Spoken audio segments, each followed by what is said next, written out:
Luego de tener un encuentro con Jesús, la enorme mayoría de los ya cristianos, el primer paso que suelen dar es buscar una comunidad de fe en la que establecerse.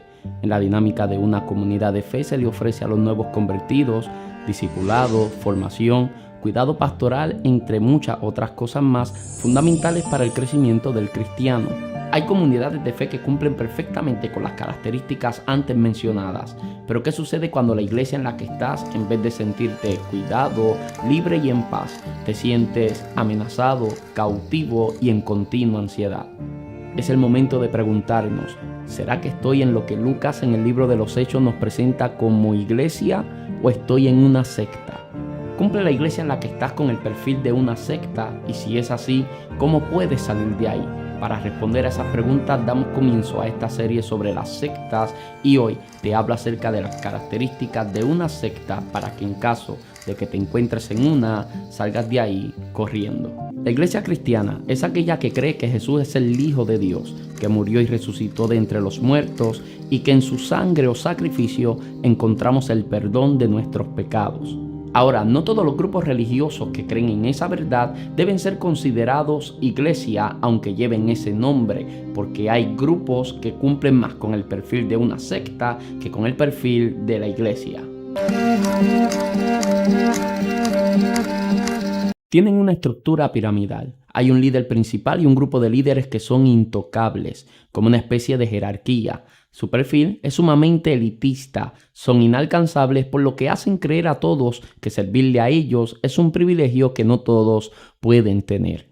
Jesús derribó todo esquema jerárquico dentro de la iglesia. Él dijo: los reyes de las naciones se enseñorean de ellas y los que sobre ellas tienen autoridad son llamados bienhechores, mas no así vosotros, sino sea el mayor entre vosotros como el más joven y el que dirige como el que sirve. En la iglesia, ninguno está por encima de su hermano, independientemente de la función que por gracia del Eterno nosotros podamos ejercer dentro del cuerpo de Cristo. Todos estamos en igualdad de condiciones. Somos pecadores que fuimos redimidos por la sangre del Cordero. Es por eso que el apóstol Pablo puede escribirle a la iglesia y decirle que nos sujetemos los unos a los otros y nos sometamos los unos a los otros, porque nadie es mayor que su hermano.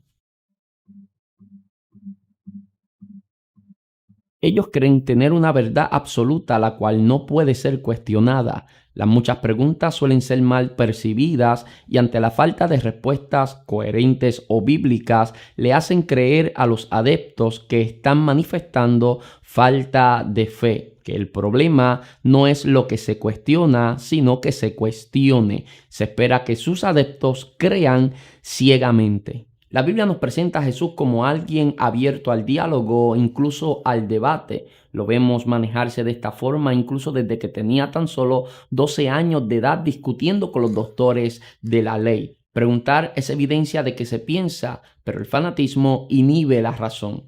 Entiendo que hay conceptos teológicos que superan lo que es nuestra mente finita y limitada, y estos conceptos los abrazamos por fe, pero una cosa es abrazar ciertos conceptos meramente por fe y otra cosa es decir que absolutamente todo hay que creerlo por fe sin buscarle la razón a las cosas o sin pensarlas demasiado y que ciegamente tenemos que creerlo absolutamente todo. Esto es un insulto a nuestra inteligencia. Todos en una secta actúan y piensan igual. Hacen sentir como poco a quienes no lucen o hablan igual a ellos. Se muestran indiferentes con esas personas y les hacen sentir que no pertenecen. Estas víctimas terminan cediendo a esos comportamientos porque se resignan para tener aceptación social dentro de ese grupo. Es muy peligroso cuando en una comunidad de fe se exige a que todos pensemos, caminemos y hablemos de la misma forma, porque eso sería violentar la diversidad dentro del cuerpo de Cristo. Una cosa es la unidad y otra cosa es la uniformidad. Cuando hablamos de la uniformidad, estamos hablando de que todo sea exactamente igual, pero cuando hablamos de la unidad, estamos hablando de que independientemente de que no seamos iguales, hay un respeto y y hay una coinonía entre nosotros. La iglesia fue llamada a caminar en unidad, no en uniformidad, porque en el cuerpo hay diversidad de miembros y la mano no se parece al pie, pero tanto el uno como el otro son necesarios para que el cuerpo pueda ser funcional. Todos los que somos iglesia no siempre tenemos que estar de acuerdo. Por supuesto, hay cosas fundamentales del cristianismo en las que todos debemos estar de acuerdo, que es que la divinidad de Jesús, la muerte y resurrección de Jesús, el perdón por medio de su sacrificio y cosas como estas que son fundamentales en las que todos coincidimos. Pero hay otras cosas en las que no coincidimos y no tenemos por qué coincidir. De hecho, la diversidad dentro del cuerpo es beneficioso para el evangelio y para la dispersión del mismo. Es común que aquellos que se unen a una secta terminen aislándose del mundo entero.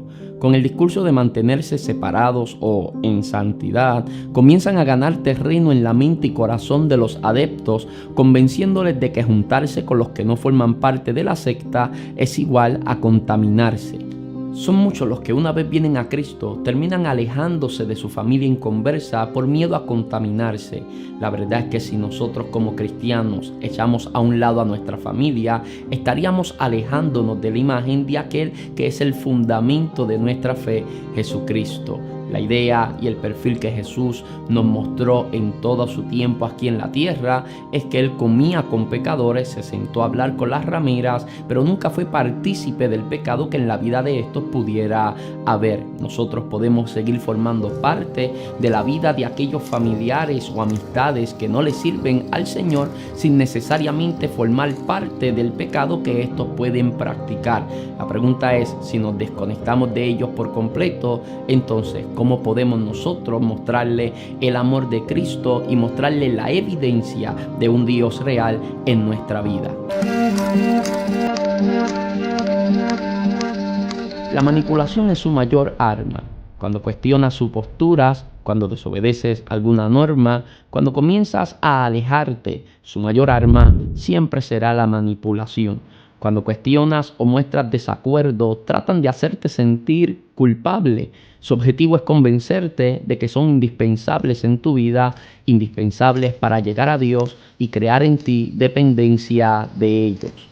Te manipulan para que des más dinero, te manipulan para que resistas a tu propio raciocinio, te manipulan para mantenerte cautivo de sus ideas. La verdad te confronta y te hace libre, no te oprime. Si donde estás te sientes oprimido, manipulado, no sientes paz en ese ambiente, corre por tu vida. Ahora, ¿qué sucede cuando hay lugares en los que nosotros estamos que en vez de sentirnos discipulados, formados o de recibir ese tipo de cuidado, simplemente nosotros estamos en un lugar donde no nos sentimos libres ni en paz, nos sentimos amenazados, debo decir, en una continua ansiedad? Si nosotros estamos en un lugar donde nos sentimos atados, donde nos sentimos en constante ansiedad, donde no nos sentimos libres, entonces tenemos que empezar a prestar atención y hacer un análisis del lugar en el que nosotros estamos con total transparencia y con total honestidad. Porque a veces hemos creado lazos almáticos, emocionales. Naturalmente nos adaptamos a un grupo de personas, nos acostumbramos a un sistema y luego se nos hace muy difícil desligarnos de estos sistemas. Por eso es importante ser completamente transparente y hacer un análisis del lugar en el que yo me estoy reuniendo, el lugar que yo llamo comunidad de fe o que estoy llamando mi iglesia. Y simplemente le quiero mostrar 5 características, ¿no?, de una secta que lo hablo en ese video, pero que acá lo voy a hacer de forma mucho más relajada. Y es que número 1, tienen una estructura piramidal. Y hay que tener mucho cuidado con lo que son las estructuras piramidales dentro de lo que es un sistema evangélico o de lo que es la iglesia. Es peligroso porque Cristo destruyó todo tipo de sistema jerárquico. Jesús enseñó en Lucas capítulo, Jesús habló en Lucas Ok, no tengo el número, pero voy a poner en la pantalla lo que es el capítulo y el versículo que Jesús dijo: los reyes de las naciones se enseñorean de ellas y los que sobre ellas tienen autoridad son llamados bienhechores, mas no así vosotros, sino sea el mayor entre vosotros como el más joven y el que dirige como el que sirve. Con esas palabras Jesús estaba derribando lo que es el sistema jerárquico. Hay que ver el contexto del texto. En ese momento Jesús estaba entrando a un lugar para celebrar la Pascua, pero al momento en el que entran a ese lugar, en ese espacio, los discípulos estaban hablando de quién sería el mayor, y mientras ellos están hablando de quién sería el mayor, Jesús hace algo que los dejaría a ellos en shock. Jesús comienza a quitarse el manto, se ciñe una toalla, llena una palangana de agua, se inclina ante ellos y comienza a lavarle los pies, y cuando hace esto es que se expresa de esta forma. Y Jesús comienza a hablarles a ellos que el más grande, el que se cree el más grande, que sea el servidor de los demás. Por eso aquí no hay sistema jerárquico. Hay que tener mucho cuidado cuando uno está en una comunidad de fe donde hay un sistema jerárquico, un grupo de líderes que son venerados, intocables. Hay que tener mucho cuidado con eso, porque yo puedo tener ciertas credenciales, yo puedo tener cierta exposición mediática debido a mi función eclesial como ministro, predicador itinerante de este santo evangelio por gracia del Señor. Pero eso no me pone por encima de aquel que recién aceptó a Cristo como único y exclusivo Salvador. No me pone por encima por una sola razón. ¿Por qué? Porque en Cristo somos exactamente iguales. Nadie es mayor que su hermano. Por eso el apóstol Pablo puede hablar y decir que nos sometamos los unos a los otros. ¿Cómo es que la iglesia pueden someterse los unos a los otros? Sencillo, porque estamos en igualdad de condiciones. O sea, todos somos pecadores que fuimos redimidos por la sangre del Cordero. Así que ojo con eso, mucho ojo con que no estemos en un lugar donde haya un sistema piramidal dentro de lo que es la iglesia. Número 2, tienen una verdad absoluta, la cual no puede ser cuestionada. Muy peligroso cuando estás en un lugar que las preguntas suelen causar incomodidad. Cuando estamos en un lugar donde preguntar no es algo que se acepta. Esto es peligroso, iglesia, porque se supone que nosotros mostremos la misma imagen y modelemos lo mismo que Jesús nos modeló a nosotros. Cuando nosotros vamos a la Escritura nos presenta a Jesús como una persona abierta al diálogo, incluso abierto al debate. Por eso lo vemos desde los 12 años de edad debatiendo con los doctores de la ley. Esto es fascinante. Si Jesús estaba abierto al debate o abierto al diálogo, ¿por qué nosotros nos mostramos reacios a ciertas preguntas? Ahora, dentro de un pensamiento sectario, lo que ellos pregonan como verdad no puede ser cuestionado. Casi siempre se le tapa la boca a aquel, estoy hablando metafóricamente, ¿no? Se le tapa la boca a aquel que comienza a cuestionar lo que viene siendo la visión, la enseñanza, la estructura. Todo eso, cuando se cuestiona, comienzan entonces a atacarlo de alguna forma, a cerrarle la boca. Y esto es algo sumamente peligroso. Se supone que el lugar donde nosotros estamos para ser discipulados, para ser formados. Estamos en un lugar donde nuestras preguntas deben ser bien recibidas independientemente de la cuestionante. ¿Por qué? Porque para eso estamos ahí. Y yo como líder no debo sentirme amenazado o en peligro por no tener una respuesta a una pregunta que alguien me pueda hacer. Hay muchos de ustedes que me han escrito a través de las redes sociales y yo le he dicho, no tengo la respuesta, pero dame una semana y me voy a dar a la tarea dentro del poco espacio libre que tengo para tratar de conseguirte una respuesta coherente y con fundamento bíblico. Ahora, yo no puedo estar desechando a todo aquel que cuestiona. Yo no puedo estar desechando a todo aquel que hace preguntas al texto. Si para eso fuimos llamados, eso es una exégesis, hacerle preguntas al texto que podamos investigar para llegar a interpretaciones correctas para poder traer una sana enseñanza. Así que si estás en un lugar donde las preguntas son mal recibidas, cuidado, ojo con eso.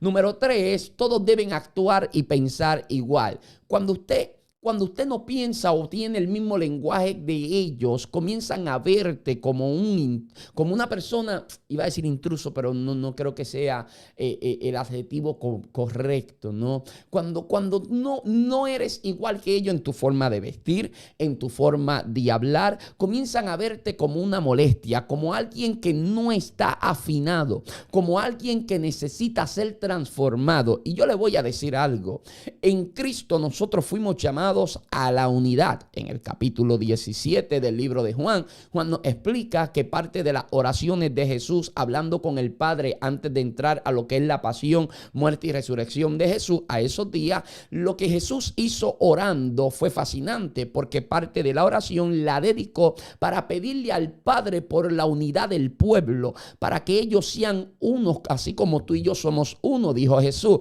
y que también sean uno en nosotros. Ahora, es importante, una cosa es la unidad y otra cosa es la uniformidad. Uniformidad es que todos piensan iguales, visten iguales, se mueven iguales, cantan iguales. Nosotros fuimos llamados a la unidad, no a la uniformidad. No todos cantamos iguales, no todos vestimos iguales, no todos pensamos iguales, pero a pesar de nuestras diferencias, podemos nosotros permanecer unidos. ¿Por qué? Porque nos une el mismo Espíritu Santo. Tenemos el mismo Dios, tenemos la misma fe. Entonces, esto es importante tenerlo presente. Y algunos dirían, no, dentro de una misma comunidad de fe, no pueden haber unos que sean de una forma y otros que sean de otra forma. Pero ¿por qué no? Si nosotros vemos completa diversidad dentro de lo que son los 12 apóstoles, y era el grupo que Jesús estaba formando en ese momento, que quedarían para luego trastornar al mundo con este mensaje de salvación de un Cristo resucitado.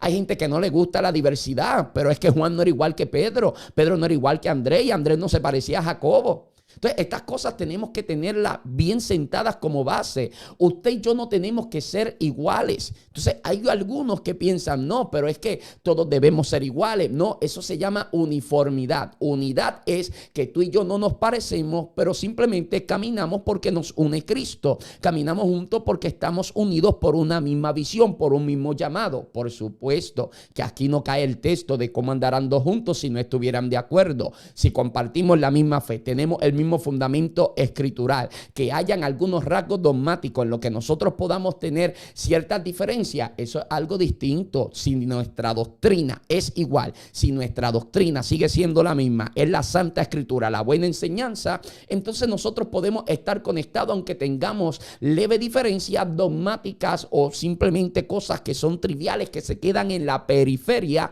pero que a veces nosotros nos enfocamos tanto en eso que lo hacemos lucir más grande de lo que en verdad son. Así que fuimos llamados a la unidad, no a la uniformidad. Recuerde que somos un cuerpo y la mano no se parece a la boca y la boca no se parece al pie. Cada cual tiene su función, cada cual tiene su diseño, y para ser funcional tiene que mantenerse siendo como es. La boca no puede, la boca no puede decir porque no soy mano, no soy parte del cuerpo. Es una locura, ¿no? Porque tiene su diseño para poder ser efectivo con la función que se le delegó a lo que es ese miembro del cuerpo. De manera que cada cual puede tener su diseño, pero estamos unidos porque somos el cuerpo de Cristo. Importantísimo. Número 4, dentro de una secta, una de las grandes características es que suelen aislar a las personas del resto del mundo. Y a veces se hace usando un discurso bastante manipulador, que aunque suena bíblico hay que tener cuidado. A veces considero que es muy manipulador cuando se usa la santidad, cuando se usa el vivir separados para Dios como una excusa para separarnos de nuestra familia y separarnos del mundo. Entonces, esto es importante que nosotros lo tengamos presente. Que mucho yo digo eso, es importante que lo tengamos presente. Sí, tengo que cambiar eso. Ok, pues entonces sí es importante que tengamos esto presente, porque nosotros no podemos desconectarnos del mundo. Y es que hay muchos que terminan alejándose de sus familiares inconversos pensando que se van a contaminar. O sea, yo no puedo alejarme de mis familiares inconversos porque entonces estaría a la otra vereda de lo que fue Jesucristo. Jesús comía con la prostituta, Jesús comía con el pecador, entró en casa de Zaqueo, por supuesto. Eso lo le costó una lluvia de críticas, eso le costó un tsunami de ataques. Eso pasó, terminó en una cruz. Pero ¿a quién nosotros queremos agradar? ¿A Cristo, a Dios o a la gente? Nosotros tenemos que pensar, nosotros no somos de este mundo, pero vivimos en este mundo y fuimos llamados para ser la sal de esta tierra. Ahora, nosotros no podemos salar si no tenemos contacto con el mundo. Si la sal no tiene contacto con el mundo, ¿cómo este mundo puede ser sazonado? O sea, este evangelio no puede ser comunicado si vivimos desconectados del mundo. No estoy diciendo que seamos partícipes de las obras del mundo, partícipes de la mentalidad del mundo. Eso es otra cosa, pero estamos en este mundo. Y nosotros como parte de este mundo tenemos una responsabilidad social, tenemos una responsabilidad familiar, y convertirnos a Cristo no debe separarnos del mundo. No, seguimos siendo familia. No comparto tus prácticas, no comparto tus ideales, no comparto tu visión de vida. Pero te sigo amando. ¿Por qué? Porque tengo a Cristo en mi corazón, independientemente de las grandes diferencias que puedan marcarse entre una persona y yo. Tengo que seguir amando porque a eso me llamó Cristo, aunque no pensemos iguales. Ahora, cuando comenzamos a aislarnos del mundo, aislarnos del mundo, ¿qué está pasando acá? ¿Qué está pasando acá? ¿Qué es lo que está pasando? Cuando comenzamos a aislarnos del mundo, ahí salió bien. Cuando comenzamos a aislarnos del mundo, esto es una gran característica de un sistema sectario. Hay que tener cuidado cuando estás en una iglesia donde te dicen, no, tú no puedes hacer esto fuera, tú no debes conectarte con fulano, no debes compartir con tal iglesia, no debes, y no hay razones sólidas. Porque yo puedo entender que en tal lugar haya una doctrina extraña, pero cuando no hay una base sólida, más allá de que no debes juntarte con más nadie, más allá de que no debes juntarte con nadie más que no sea como nosotros, que cante con nosotros, que pertenezca al grupo de nosotros, hay un problema. Hay gente que no camina con nosotros, pero viven y trabajan a favor del mismo Dios y para el mismo reino. ¿Te acuerdas aquellos que estaban predicando y Juan le dijo a Jesús, voy y los mando a callar? Sí, yo los voy a mandar a callar. Y Jesús le dijo, tranquilo, que el que no es contra mí, conmigo es. Esto es así de sencillo. Es así de sencillo, iglesia. Así que no tenemos que vivir aislados del mundo. Cuando te dicen no vayas para allá y comienzan a tratar de controlar tu vida. Cuando tratan de controlar tu vida es peligroso, ¿sabes? Eso es muy peligroso, así que ojo con eso. Y número 5, la manipulación es su mayor arma. Cuando cuestionas las posturas, cuando desobedeces alguna norma, cuando comienzas a alejarte, su mayor arma siempre será la manipulación. Peligroso. Cuando tratan de manipularte constantemente y te sientes afectado por eso, porque te das cuenta que te están manipulando porque quieren tenerte atado a un pensamiento o a una conducta. Es peligroso cuando tratan de que tú no entres en un raciocinio, o sea, te manipulan para que tú resistas a tu propio raciocinio. A veces te manipulan para que des más dinero, a veces te manipulan para mantenerte cautivo de las ideas que ellos suelen pregonar, y es peligroso porque en Cristo tú eres libre. Y cuando digo que en Cristo tú eres libre, en Dios tú eres libre, aunque Cristo no lo hayas reconocido como Salvador de tu alma. Para eso existe el libre albedrío. Dios no te obliga a servirle. Dios no te obliga a que estés en un lugar adorándole. Si Dios no te obliga, ¿por qué un hombre te tiene que obligar y manipular? Eso no es aceptable. No es aceptable. ¿Por qué? Porque Dios tiene el poder de hacer que el mundo entero le sirva y le adore. ¿Por qué Dios no lo hace? Porque Dios no quiere marionetas. Dios quiere corazones que libres y voluntariamente puedan honrarle, servirle, amarlo, adorarlo. Por eso Dios no hace que el mundo entero le sirva. Porque Dios busca gente que libre y voluntariamente pueda hacer esto, amarle y servirle. Ahora, cuando tú estás en un lugar que siempre te están manipulando, cuando tratan de hacerte sentir culpable, cuando tú cuestionas uno de los argumentos principales de ellos, de la fe, del mensaje que puedan pregonar, discúlpeme, cuando tú cuestionas alguna enseñanza y tratan de hacerte sentir culpable por cuestionar, eso es peligroso. Porque ¿a dónde vamos a llegar? ¿A dónde vamos a llegar? Si yo no pregunto, ¿cómo aprendo? Si preguntar es evidencia de que se piensa. O sea, preguntar es importante, preguntar es necesario. Es necesario. O sea, si una persona te presenta una tesis, tiene que haber otra persona que te presente una antítesis para nosotros poder llegar entonces a una síntesis. Esto es importante. Entonces, es preguntando, es cuestionando y debatiendo que nosotros podemos avanzar. O sea, cuando una persona pregunta, se supone que se le dé respuesta, y si no está la respuesta, tratar de buscar respuesta. Pero el hecho de que no tengamos la respuesta, por no tener la respuesta, no se debe prohibir que se pregunte. Entonces, es importante, si tú preguntas y se te manipula tratando de hacerte sentir culpable por preguntar, eso es un problema. Entonces, la manipulación es su mayor arma.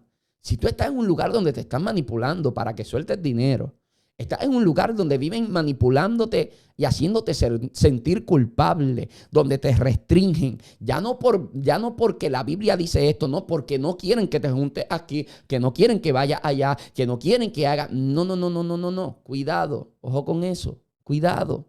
Ten mucho cuidado. Si tú estás, insisto, tengo que insistir, si tú estás en un lugar donde en vez de sentirte cuidado, libre y en paz, te sientes amenazado, cautivo y en constante ansiedad, sal corriendo de ese lugar porque posiblemente estás metido en una secta.